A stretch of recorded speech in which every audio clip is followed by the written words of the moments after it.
ce bruit qui m'envahit, je te cherche, toi mon Dieu. Je te prie et me confie, je me tourne vers les cieux.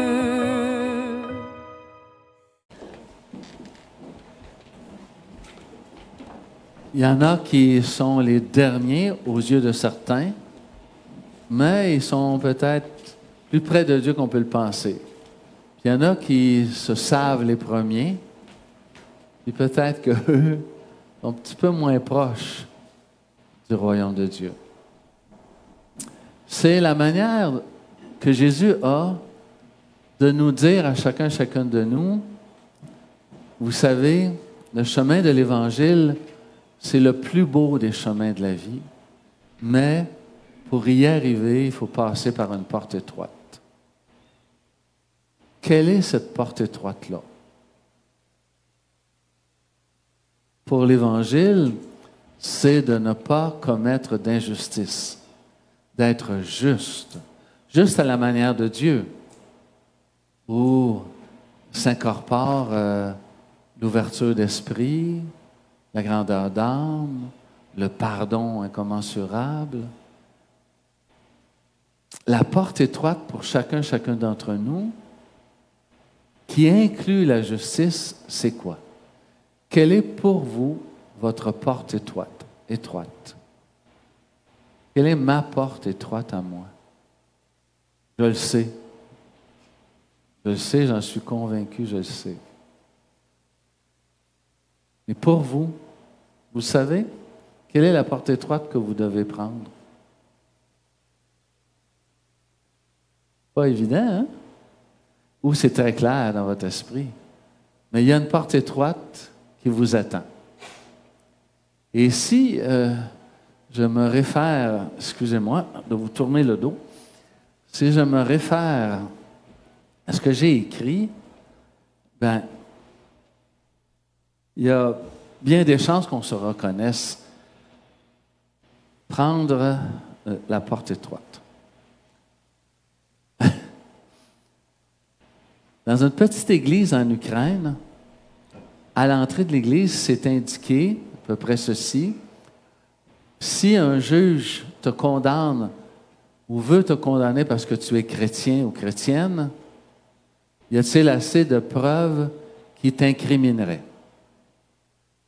Y a-t-il assez de choses que vous faites à la manière de Jésus qui pourraient être des occasions de vous accuser d'être chrétien ou chrétien? C'est fun de savoir ça. Il y en a.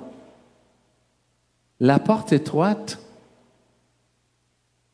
c'est un chemin, et il nous le dit, hein, si on met sa foi dans lui, bien, on est heureux. C'est une autre béatitude. Mettre sa foi en lui nous donne du bonheur.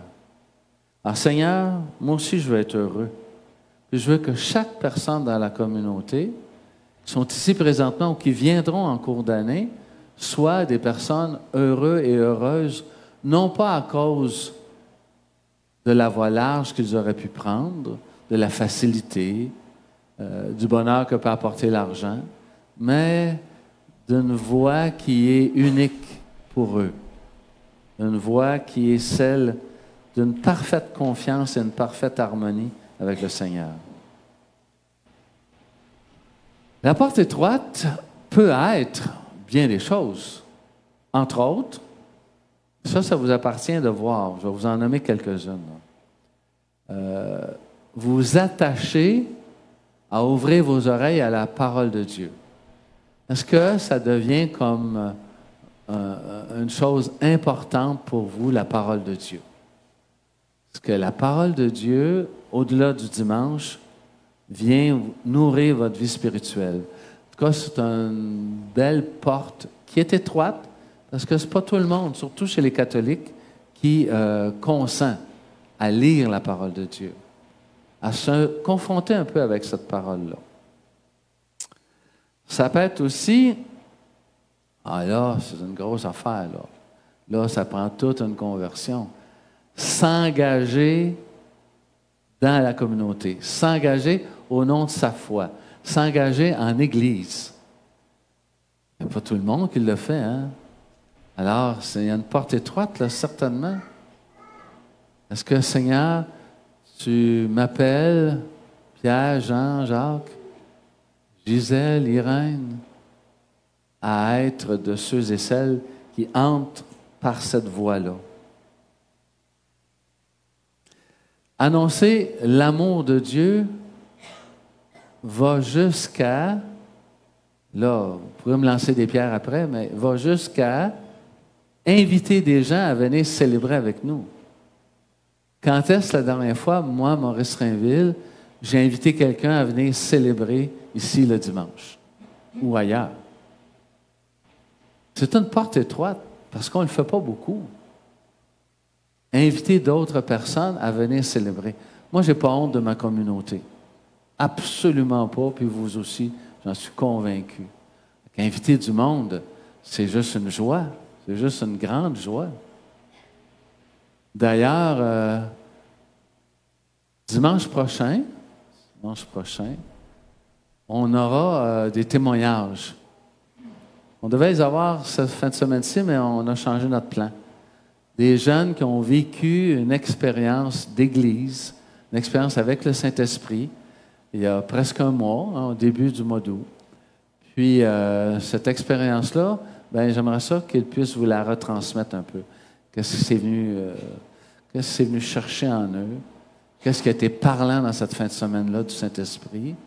Puis, qu'est-ce que ça donne comme énergie pour travailler en Église, pour travailler à votre service, à vous, bien sûr. Alors, avons-nous ce désir, là c'est une forme de question, hein? Avons-nous ce désir de ramener à la maison de Dieu les gens qui en sont éloignés? Fais-tu partie de la porte étroite par laquelle vous aimeriez passer? Passer d'une vie subie à une vie choisie. C'est une voie étroite, ça. Parce que souvent, moi, pas vous, probablement pas vous, mais moi, hein, je prends souvent la voie de la facilité. Alors, je le subis, mais je ne la choisis pas. Et je la choisis quand je suis dans mes décisions. Regardez le nombre de décisions que vous prenez à chaque jour et vous allez voir si vous avez une vie qui est choisie ou une vie qui est subie. Ça marche avec nos décisions. Autrefois, on disait « Dis-moi avec qui tu tiens, je te dirai qui tu es ». Aujourd'hui, on peut rajouter « Dis-moi les choix que tu fais et je te dirai qui tu es ». Dis-moi les choix que tu fais et je te dirai qui tu es. Et quand il y a un choix, il y a toujours un objectif. Et quand il y a un objectif vrai, il y a des moyens qui viennent pour atteindre l'objectif. Mais si je veux atteindre mon objectif, puis je me donne des moyens, il faut que je mette des choses de côté. Pas tout faire. J'ai choisi d'être prêtre, ben je ne peux pas avoir une vie de famille personnelle. C'est des choix.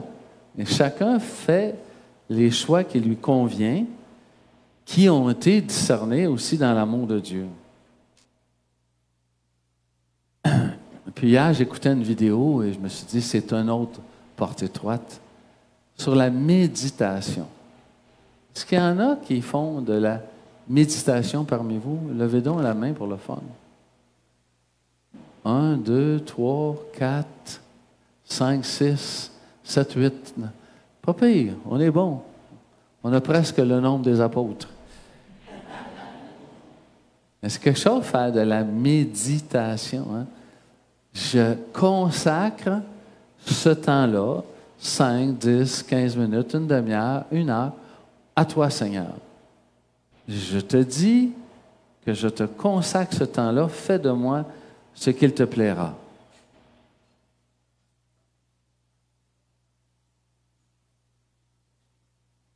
Et quand on fait ce genre de méditation-là, quand on entre un peu plus en relation avec Dieu, parce que c'est la méditation chrétienne que nous faisons, quelque chose en nous se développe graduellement. C'est inévitable que l'Esprit Saint va prendre de plus en plus de place. On a reçu l'Esprit Saint, mais sommes-nous remplis de l'Esprit Saint? Ça, c'est une autre chose. Le mot « remplir » prend toute sa saveur quand on prend le temps de méditer.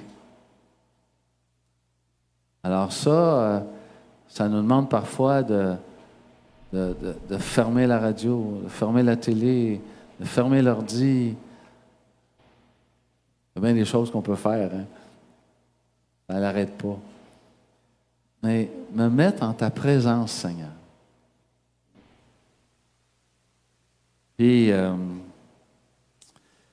je pense que le dernier point que je voulais vous dire,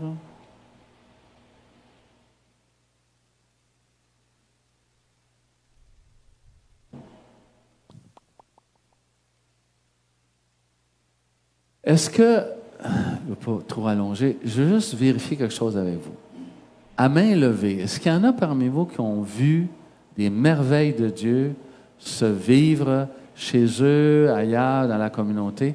À main levée. Est-ce qu'il y en a qui voient ça, des merveilles de Dieu se faire? Levez la main comme il faut que je vous vois. Vous êtes nombreux à voir les merveilles de Dieu. Magnifique. Merci. Merci. Pour en voir encore plus, avez-vous le désir d'en voir encore plus? Oui! Moi, j'ai le désir, en tout cas. Paraît-il qu'il y a une porte étroite que les communautés doivent de plus en plus pratiquer. Je vous le donne en mille, c'est de prier les uns pour les autres. Ça vous arrive probablement de prier les uns pour les autres, hein? Dans la communauté, bien, si nous accélérons le pas, par notre méditation, notre lecture de la parole de Dieu, des temps qu'on prend pour lui, de faire monter dans notre cœur les membres de la communauté. Nommément, les membres de notre communauté, tous ensemble. Je vous garantis, je vous assure, devant Dieu, que nous verrons des merveilles de Dieu ici dans la communauté. J'en suis profondément assuré. Profondément assuré. Et voilà, Seigneur, tu nous donnes l'occasion de prier les uns pour les autres. C'est ce que nous allons faire maintenant. Prenons un temps en silence pour prier les uns pour les autres. Maintenant.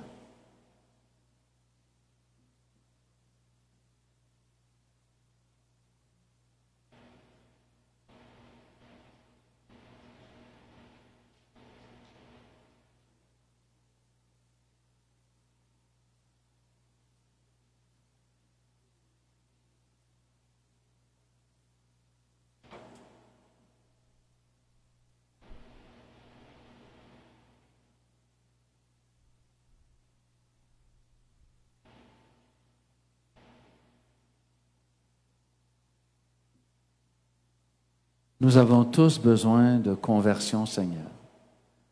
Nous voulons tous devenir saints et saintes, t'appartenir. Et nous voulons nous donner dans la justice pour nos frères et sœurs.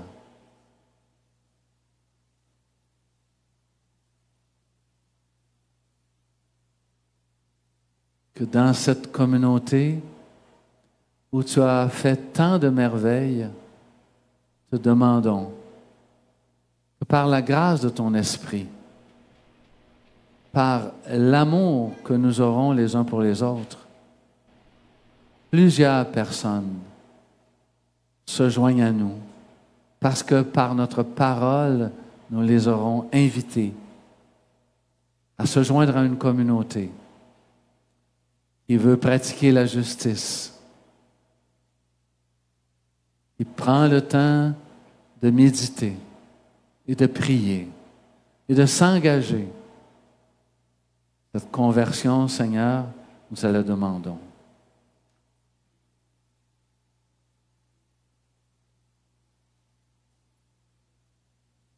Que ce que nous avons, ce que nous sommes,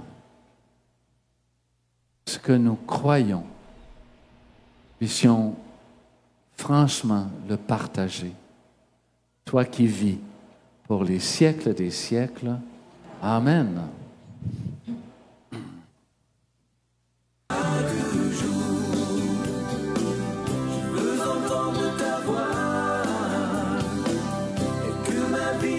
Pour toi, tout comme un parfum d'amour.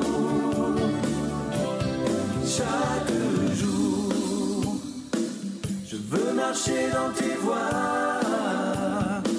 Chaque instant, à chaque pas, et vivre de ton amour. Et chaque jour, je veux entendre ta voix. Soit pour toi,